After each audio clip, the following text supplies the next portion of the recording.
झारखंड में कोरोना को लेकर अलर्ट मोड पर प्रशासन। स्वास्थ्य मंत्री पीपीई किट पहनकर पहुंचे कोविड वार्ड। कोविड पेशेंट का जाना हालचाल।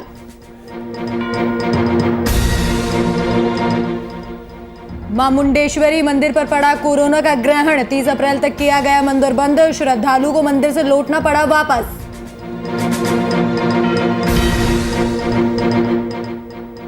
कोरोना के चलते पलायन को मजबूर प्रवासी। बिहार की तरफ लौट रहे प्रवासी मजदूर। प्रवासियों को सता रहा लॉकडाउन का डर।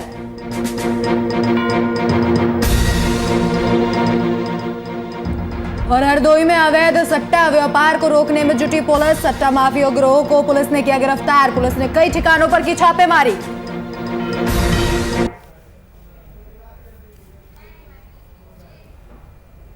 नमस्कार, आप देख रहे हैं वीआईपी न्यूज और मैं हूं आपके साथ राखी लांबा। नेता प्रतिपक्ष तेजस्वी यादव ने पटना पहुंचते ही बीजेपी सांसद सुशील मोदी पर हमला बोला और उन्होंने कहा कि दरअसल मधुबनी कांड में आरजेडी नेता का नाम लेने पर तेजस्वी ने हमला किया और उन्होंने कहा कि सुशील मोदी को तो बीजेपी पार्टी ने दरकिनार कर दिया है। ऐसे में वो सुर्खियों में बने रहने के लिए उल जुलूल बयान दे रहे हैं। इस दौरान तेजस्वी ने ममता बनर्जी को मिले नोटिस को लेकर भी चुनाव आयोग पर आरोप लगाए और उन्होंने कहा कि चुनाव आयोग अब पूरे तरीके से बीजेपी इलेक्शन कमीशन बन चुका है।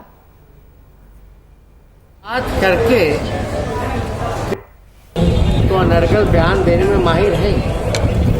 मधुबनी के मामले में भी जो उन्होंने ट्वीट किया उसका क्या हुआ वो आप सब लोग जानते हैं। जहाँ तक बात ऐसी बातें अगर भी करते हैं तो कोई मतलब ही नहीं है। वो आउट ऑफ सीन है। बिहार बीजेपी ने उनको दरकिनार कर दिया है। अब वो उल्टी सीधी बात करके केवल न्यूज़ में बने रहना चाहते हैं।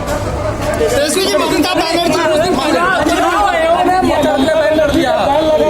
लोकतांत्रिक फैसला चुनाव आयोग का है।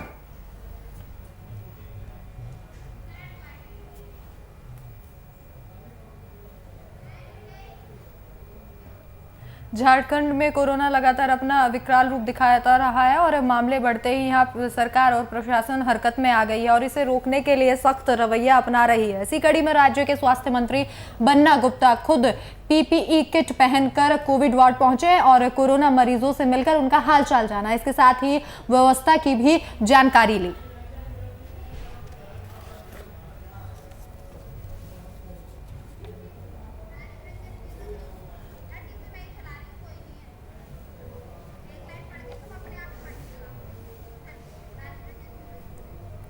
तो इस खबर पर जानकारी साझा करने के लिए हमारे bureau chief Rajiv Ranjan phone line पर मौजूद हैं। राजीव जी, जानना चाहेंगे जिस तरीके से लगातार कोरोना का कहर झारखंड पर मंडरा रहा है तो वहीं स्वास्थ्य मंत्री बन्ना गुप्ता खुद पीपीई किट पहनकर कोविड वार्ड पहुंचे हैं और वहां पर जो पेशेंट है उनका हालचाल जाना है। जी बिल्कुल, देखिए एक कह सकते हैं अच्छी पहल है, लेकिन घूमने के साथ साथ ये भी देखना होगा कि आम लोगों को जो सुविधा मिलने के नाम पर जो बेईमानी हो रही है और लगातार ये जो दावे किए जा रहे हैं कि अस्पताल में बेहतर सुविधा मिल रही है, वो बेहतर सुविधा कितनी मिल रही है ये भी जांच करना होगा और औचक निरीक्षण करना होगा। साथ ही साथ उन कोविड के मरीजों से भी बात करनी होगी जो मरीज भर्ती हैं, उनको सुविधा मिल रही है कि नहीं मिल रही है। हालांकि स्वास्थ्य मंत्री का ये पहल बहुत ही अच्छा पहल कहा जाएगा कि उन्होंने खुद तमाम नियमों का पालन करते हुए कोरोना वार्ड में प्रवेश किया और वहां के मरीजों से ये जानने की कोशिश की कि उनको कोई दिक्कत तो नहीं है और क्या हालात है कोरोना को लेकर। तो सरकार ये पहल कर रही है, लेकिन जरूरत है, एक बात आज निकलकर सामने ये भी आई और एक अच्छी बात आई है कि जो लोग कम इन्फेक्टेड हैं वो भी अस्पताल में भर्ती हैं, तो उनके जगह वैसे लोगों को भर्ती किया जाए जिनकी जान जाने की नौबत आ गई और जो काफी सीरियस पेशेंट है और जिनको अस्पताल में बेड नहीं मिल रहा है, तो वैसे लोगों को अस्पताल से डिस्चार्ज किया जा सकता है जो लोग कम इन्फेक्टेड है और बाकी लोगों के लिए, ताकि बाकी लोगों के लिए बेड खाली हो सके। तो स्वास्थ्य मंत्री लगातार पहल कर रहे हैं। पहल के साथ साथ ये भी देखना होगा कि आम लोगों को बेहतर सुविधा जल्दी जल्दी कैसे मिले। जी राजीव जी, जिस तरीके से आपने अस्पताल प्रशासन के बारे में और बेडों की कमी के बारे में बताया, तो ये बात किसी से छुपी हुई नहीं है कि राज्य के रिम्स पर भी सवाल उठाए गए थे और ये भी बताया गया था कि रिम्स में जो जांच है वो कम की जा रही है जबकि निजी अस्पतालों में ज्यादा की जा रही है, जबकि सरकारी अस्पतालों में सुविधा होनी चाहिए लोगों के लिए, क्योंकि जो प्राइवेट हॉस्पिटल है वो तो पैसे भी ज्यादा लेते हैं। जी बिल्कुल, प्राइवेट हॉस्पिटलों की बात ही नहीं करें क्योंकि वहां तो लूट मचा रखी है लोगों ने। बेड भी उन्हीं लोगों को दिया जा रहा है जिनकी पहुंच है, पैरवी है और अगर बेड मिल भी जा रहा है तो उनसे अंधाधुंध पैसे लिए जा रहे हैं कोविड जांच के नाम पर और कोविड के इलाज के नाम पर, और लोग भी देने को मजबूर है क्योंकि जान बचानी अगर है तो अस्पताल प्रबंधनों की बात माननी होगी। तो ऐसे में रिम्स सबसे बड़ा सहारा है, लेकिन अगर रिम्स भी इस तरह से लगातार अगर रिम्स में जांच नहीं होंगे और रिम्स में बेडों की संख्या नहीं अगर बढ़ाई जाएगी और जो कम गंभीर मरीज है उनको अगर डिस्चार्ज करके गंभीर मरीजों को नहीं रखा जाएगा तो स्थिति और भी भयावह हो सकती है। जी राजीव जी, स्वास्थ्य मंत्री तो पीपीई किट पहनकर यहाँ पहुंच गए, एक अच्छी पहल की, लेकिन चुनावी समर में जो रैलियां निकाली जा रही हैं, हेमंत सोरेन जहां जनसभा कर रहे हैं मधुपुर में, तो उससे क्या कोरोना नहीं फैलेगा? ये देखिए बिल्कुल फैलेगा, और लगातार ये बात आप देखेंगे कि तमाम सोशल मीडिया पे उठाया भी जा रहा है कि जहां चुनाव हो रहे हैं वहां कोरोना को लेकर कोई भय नहीं है, चाहे बंगाल की बात करें या मधुपुर की बात करें, तमाम जगहों पे। और इसके लिए सिर्फ मुख्यमंत्री हेमंत सोरेन को ही नहीं दोष दिया जाए बल्कि केंद्र सरकार को भी दोष दिया जाना चाहिए, क्योंकि केंद्र सरकार की भी तमाम जो रैलियां हैं, चाहे भाजपा की कहें या कोई भी दल की कहें, आयोजित की जा रही है और कोरोना को बढ़ावा दिया जा रहा है। जी बिल्कुल राजीव जी, तमाम जानकारी के लिए आपका शुक्रिया। स्वास्थ्य मंत्री खुद पीपीई किट पहनकर कोविड वार्ड पहुंचे और उन्होंने वहां पेशेंट से हालचाल जाना और इसके साथ ही अस्पताल प्रबंधन से जानकारी भी ली। कोरोना के संक्रमण का असर आम आदमी के साथ साथ अब मंदिरों पर भी पड़ने लगा है। कोरोना के बढ़ते मामलों के चलते कैमूर जिले के पवरा पहाड़ी पर स्थित मां मुंडेश्वरी का मंदिर 30 अप्रैल तक के लिए बंद कर दिया गया है। कैमूर जिले के भगवानपुर ब्लॉक के पवरा पहाड़ी पर स्थित मां मुंडेश्वरी मंदिर देश का सबसे प्राचीन मंदिर बताया जाता है और चारों तरफ पहाड़ और उसके बीच मां मुंडेश्वरी का मंदिर स्थित है। यहां आने वाले श्रद्धालु मां मुंडेश्वरी की अर्चना पूजा करते हैं और सुंदरता को देख आनंदित हो उठते हैं। नवरात्र का आज पहला दिन होने के कारण काफी संख्या में श्रद्धालु मंदिर में दर्शन करने के लिए मंदिर की सीढ़ी तक पहुंच गए थे, लेकिन वहां मौजूद धार्मिक न्यास परिषद के सदस्य और प्रशासन के लोगों ने मंदिर बंद होने का हवाला देते हुए उन्हें वापस जाने को कहा।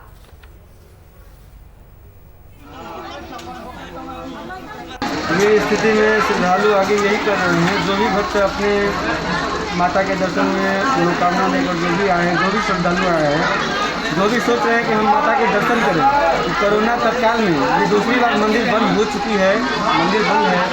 अतः श्रद्धालुओं को बहुत दुखी हो रहे हैं, जो कि माता के दर्शन नहीं मिल पा रही है। और जो भी भक्त आ रहे हैं अपने सीढ़ी पर ही माथा टेकते हुए माता की मनोकामना को यहीं से स्मरण करते हुए, दर्शन करते हुए और अपने घर को लौट जा रहे हैं, मगर दुखी तरह से पहुंच रहे हैं कि मैंने माता का दर्शन प्राप्त नहीं किया। और अनभिज्ञ श्रद्धालुओं में अनेक प्रकार की कष्टें हो रही हैं, जो कि पैर जल रहे हैं। हम लोग ठेला ठुली चला रहे हैं और गरीब बंदी हम लोग मर रहे हैं। सीढ़ी पर इतना भीड़ लग रहा है, कोरोना नहीं हो रहा है, हम लोग के सामान पर कोरोना लग गया है, इसलिए मंदिर हर नवरात्रि में बंद हो रहा है। हम लोग बहुत दिक्कत में, साल भर हम लोग बैठ के बिताते हैं, जब नवरात्र आता है तब मंदिर बंद कर देते हैं। आ रहे मुंडन कराए हैं नातिन के दिन बेटा पतो लेके। हाँ भर है मंदिर खुलल बा, दर्शन वर्शन भइल? नहीं ना दिक्कत बाटे कि हमनी के बाटे तो 1 लाख रुपया घाटा लगत बाटे। सरकार अपन वाला मनमानी करत बाटे। यही जाके लोग बाटे तो जब आओ तो जंगल विभाग कभी परेशान करता तो कभी बिहार सरकार परेशान करता है। तेरे चलते हमनी के ज़्यादा परेशानी हो रही। कौन सा काम करते हैं आप? हम प्रसाद बेचते हैं। कितने साल से प्रसाद बेच अरे रहे हैं? कुछ नहीं तो हम लमसम में बता रहे हैं कि 1990 से हम बेच रहे हैं। मंदिर जो है बिहार राज्य सरकार के आदेशानुसार बढ़ रहे कोविड के प्रसार को देखते हुए मंदिर बंद करने का आदेश जारी किया। आदेश मिलते ही मंदिर को बंद कर दिया गया है। यह मंदिर जो है 30 अप्रैल तक मंदिर बंद रहेगा।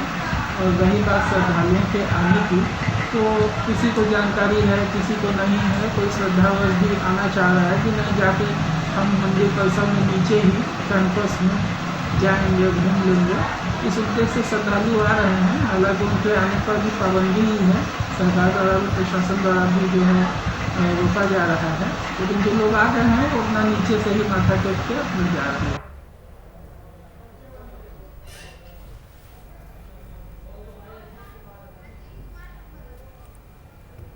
तो इस खबर पर जानकारी साझा करने के लिए हमारे संवाददाता अजीत कुमार फोन लाइन पर मौजूद है। अजीत, एक बार मंदिरों पर फिर से कोरोना का खतरा मंडरा रहा है और ऐसे में श्रद्धालुओं को बिना दर्शन के ही पूजा के ही वापस लौटना पड़ा।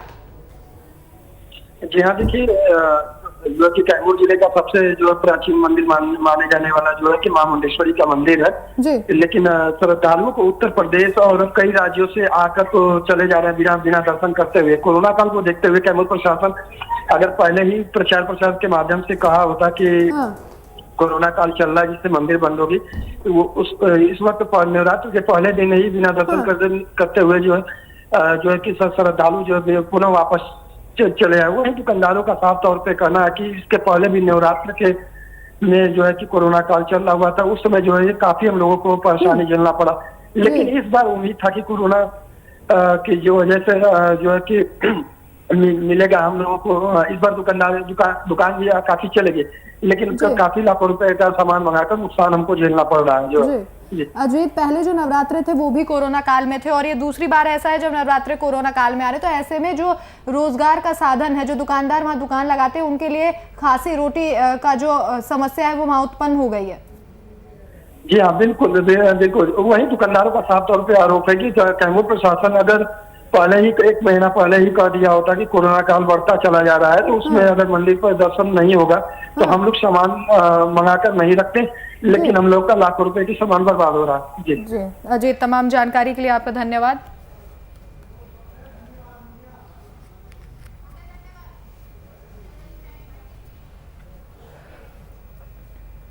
देश के कई महानगरों और शहरों में बिहार से गए प्रवासी मजदूर एक बार फिर से गांव की तरफ लौट रहे हैं। अब कई शहरों में कोरोना संक्रमण को लेकर लॉकडाउन का डर सताने लगा है। इसका डर साफ तौर से मजदूरों में दिख रहा है, जिसके चलते एक बार फिर से गांव की ओर लौटने पर मजबूर हो गए हैं मजदूर।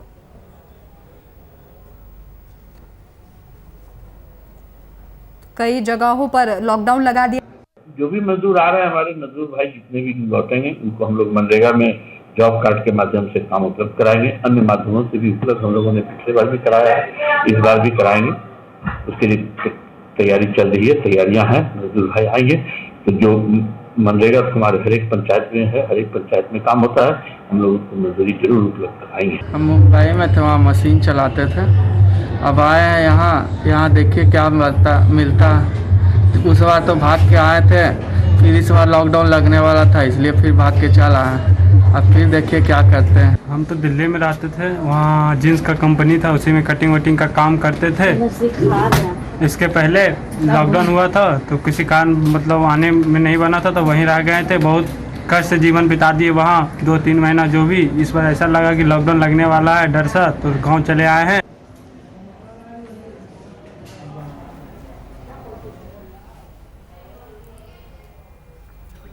यूपी के हरदोई में अवैध सट्टा व्यापार पर रोक लगाने की कवायद में पुलिस ने सफलता प्राप्त की है। पुलिस ने बीते रात जुआ के ठिकानों पर छापेमारी कर सट्टा माफिया के 10 लोगों को गिरफ्तार किया है। जांच पड़ताल में पुलिस ने गिरफ्तार युवकों के पास से नगद समेत कई आपत्तिजनक चीजें भी बरामद की है। इसी के साथ पुलिस ने उनके ठिकानों पर भी छापेमारी की।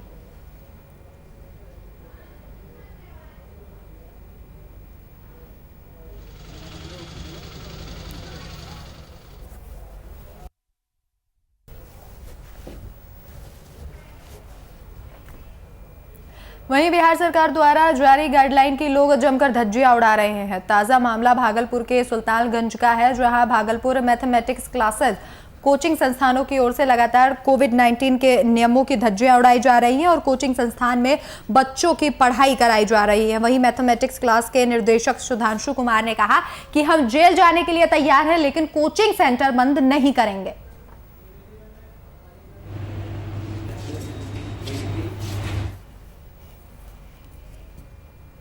छपरा कोर्ट के आदेश के बाद आज से कोर्ट परिसर में क्लाइंट के आने पर प्रतिबंध लगा दिया गया है, जिसके बाद वकील और क्लाइंटों के बीच मुलाकात की परेशानी बढ़ गई है और इसी से नाराज विधि मंडल महामंत्री के रवि रंजन सिंह ने कहा कि जब वकीलों और क्लाइंटों की मुलाकात नहीं होगी तो न्यायालय का काम कैसे पूरा होगा।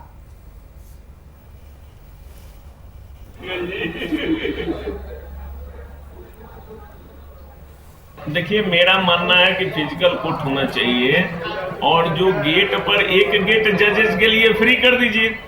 यहाँ 4 गेट है हमारे सिविल कोर्ट में, तो कम से कम एक गेट तो मुवक्किल के लिए खोल दीजिए। वो अपने अधिवक्ता का, मेरा सेपरेट बिल्डिंग है, इसमें जिसमें अधिवक्ता बैठते हैं वहां करके वो मिल ले। आपको जो भी बैरिकेटिंग करना है वो सिविल कोर्ट का फोर्स ला के कर दीजिए, उधर नहीं जाएंगे लिटिगेंट, वकील केवल एंट्री रहेगी। लेकिन अगर वकील से अधिवक्ता की मुलाकात नहीं होगी तब तो ये रोड पर मछली बेचने जैसा कार्यक्रम हो जाएगा। लोग आता है 50 किलोमीटर से 100 किलोमीटर से अपनी बात कहने, डॉक्टर के यहाँ रोगी नहीं जाए, अधिवक्ता के यहाँ वकील नहीं जाए, तो ये होगा कैसे, चलेगा कहाँ से? कासगंज के सिद्धपुरा में बीजेपी कार्यालय का उद्घाटन किया गया। इस दौरान बीजेपी के कई दिग्गज नेता मौके पर मौजूद रहे। वहीं विपक्षी पार्टियों पर सभी नेता जमकर बरसे। इस दौरान क्षेत्रीय विधायक ममतेश शाक्य ने समाजवादी पार्टी पर निशाना साधते हुए परिवारवाद का आरोप लगाया।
तो रायबरेली में पंचायत चुनाव होने वाले हैं, जिसको लेकर प्रत्याशियों की ओर से वोटरों को लुभाने के लिए सभी हथकंडे अपनाए जा रहे हैं। सलोन ब्लॉक के कहुआ ग्राम सभा का एक वीडियो वायरल हो रहा है, जिसमें प्रधान प्रत्याशी के शिक्षा मित्र भाई की बोरी में शराब भरकर लोगों को बांटते हुए नजर आ रहे हैं। इस मामले पर ग्रामीणों की मदद से डायल 112 ने 2 युवकों को मौके पर पकड़ लिया है।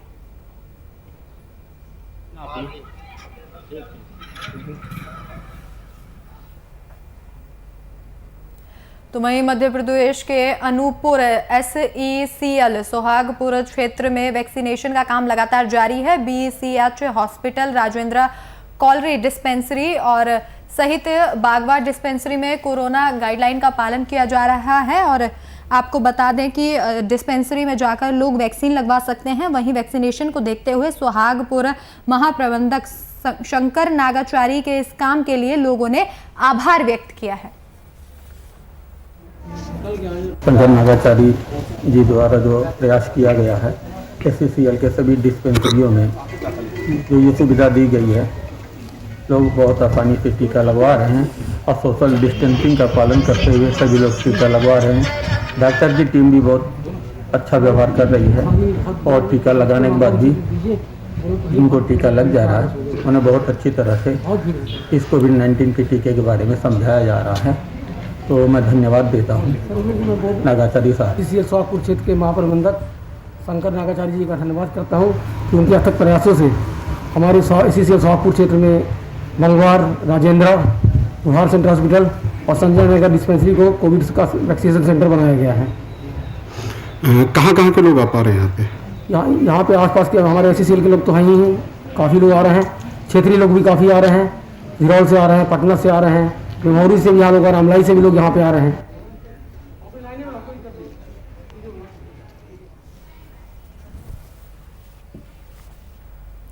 पलामू के मेदिनीनगर शहर में कई जगहों पर एरोबिक बायो कंपोस्टर की मशीनें लगाई गई हैं, जिसका उद्घाटन मेयर अरुणा शंकर और नगर आयुक्त दिनेश प्रसाद ने किया। वहीं बायो कंपोस्टर में 200 घरों का गीला कचरा लेने की कैपेसिटी है और इससे 20 से 25 दिनों में जैविक खाद बनाई जाती है।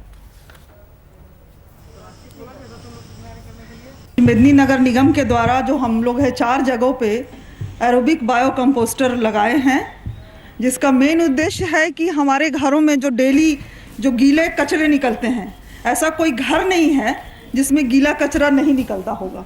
हर घर से गीले कचरे निकलते हैं, उसमें जो होता है घर के जो वेस्ट, जो खाना वगैरह जो लोग फेंक देते हैं, जैसे आप अभी देखे भी उठाए तो सारा उसमें सब्जी का छिलका, काटन और फलों का छिलका, एवरी घर, चाहे वो छोटा घर हो बड़ा घर हो, हर घर में गीले कचरे होते हैं। तो ऐसे कचरों का जो है हम लोग इसमें निष्पादन करेंगे और इसमें संग्रहित होगा। एक इसमें एक आप जो पीछे हमारे देख रहे हैं एक डब्बे का आकार का बना हो, ये एरोबिक बायो कंपोस्टर कहलाता है। इसमें हमारे किचन के जितने वेस्ट हैं और जो गीला कचरा होता है, इसको इस पर 30 दिनों तक रखा जाता है और ये मैन्योर के रूप में हमारा बदल जाता है। तो अभी जो हम लोग कूड़ा कचरा जो किचन वेस्ट है इधर उधर फेंकते हैं, तो हमारा ये बायो कंपोस्ट यहाँ से बनेगा और ये बायो कंपोस्ट फिर एग्रीकल्चर के यूज़ में आएगा। तो काफ़ी यूज़फुल चीज़ है। हम लोगों ने ट्रायल के रूप में अभी 4 लगाया।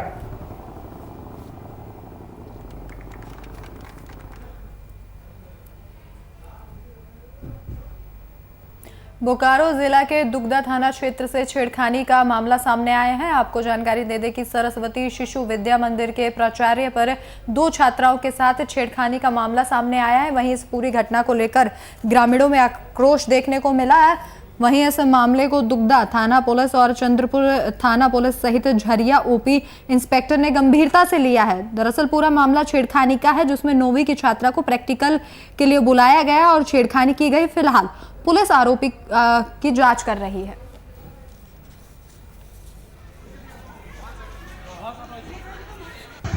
एक दुगदा में शिशु विद्या मंदिर के प्रिंसिपल के विरुद्ध ग्रामीणों के द्वारा यह आरोप लगाया गया कि उन्होंने 2 लड़कियों के साथ संडे को छेड़छाड़ किया है जो स्थानीय थे। इसको लेकर के वहाँ ग्रामीण आक्रोशित थे और उनका आक्रोश भी जायज़ था, लेकिन सभी ने काफ़ी अच्छा काम किया और अपने आप को नियंत्रण में रखा और पुलिस के आने के बाद उनको जो है अपनी गिरफ्त में हिरासत में ले लिया गया है। उनके पीड़िता को हम लोग बुलवा रहे हैं, अभी प्राथमिकी दर्ज करने की कार्रवाई कर रही है। तो वहीं किशनगंज के बहादुरगंज ब्लॉक से टीचर्स के साथ अभद्रता का मामला सामने आया है। दरअसल पूरा मामला उत्क्रमित मध्य स्कूल देवोत्तर बरियाना का है, जहां पर आरोप लगा है कि शिक्षक आपत्तिजनक हरकतें करता है। वहीं इस मामले में दोनों शिक्षिकाओं का कहना है कि वो प्रधान शिक्षक से अवकाश मांगने के लिए गई थी, जहां प्रधान शिक्षक ने उनके साथ गलत हरकतें की और इसी से परेशान होकर शिक्षिकाओं ने जिला शिक्षक पद अधिकारी से कार्रवाई की मांग की है। इसके साथ ही प्रधान शिक्षक के हरकत से परेशान होकर शिक्षिकाओं ने जिला शिक्षा पद अधिकारी को लिखित आवेदन देकर न्याय की गुहार लगाई है। वहीं मामले की गंभीरता को देखते हुए जिला प्रशासन ने मामले की जांच के आदेश दे दिए हैं।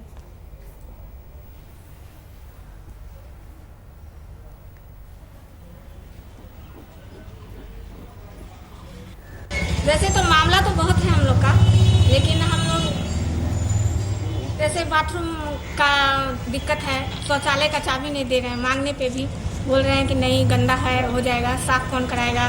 उसके बाद हम लोग को स्टाफ रूम का चाबी नहीं दिया जाता है, हम लोग बरामदे में बैठते हैं।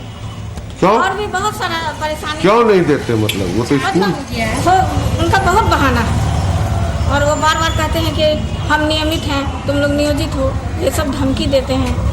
इनका अभद्र व्यवहार, इनका आपत्तिजनक व्यवहार, इनका शब्द, इनकी बोली, इनकी वाणी जो इस प्रकार है, जो महिलाओं के प्रति मतलब अशोभनीय है, ये शर्मसार करने वाली है। ये है हमारी बहनें जो है, हमारी शिक्षिका बहनें अगर उनसे अगर विशेष अवकाश मांगती है तो ये उनसे प्रमाण मांगता है। सोचिए कितनी मतलब जिस देश में महिलाओं की पूजा की जाती हो, जिस देश में महिलाओं को देवी माना जाता हो, महिलाओं को घर की जीनत खूबसूरती माना जाता हो, उस महिलाओं को आप घर के बाहर आप उनको विद्यालय में उनके कार्यस्थल पर इस तरह से अगर अपमानित और प्रताड़ित करेंगे, ये किसी भी तरह से काबिल बर्दाश्त नहीं है। ऐसे प्रधानाध्यापक पर हम विभाग से मांग करते हैं, हमने अनुरोध किया है अपने पदाधिकारी से कि ऐसे प्रधानाध्यापक पर कठोरतम कार्रवाई करते हुए उसको सस्पेंड ही नहीं, इसको डिस्चार्ज करना चाहिए। वो बहादुरगंज प्रखंड के मिडिल स्कूल के हेडमास्टर्स के विरुद्ध मामला है।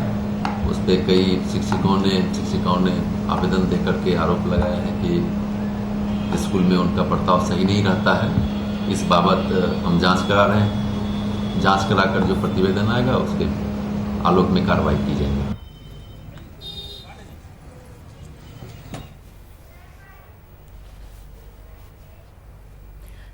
यूपी में पंचायत चुनाव को लेकर लगातार तैयारियां जारी हैं, वहीं प्रत्याशी अपनी जीत के लिए जतन करने में जुटे हुए हैं।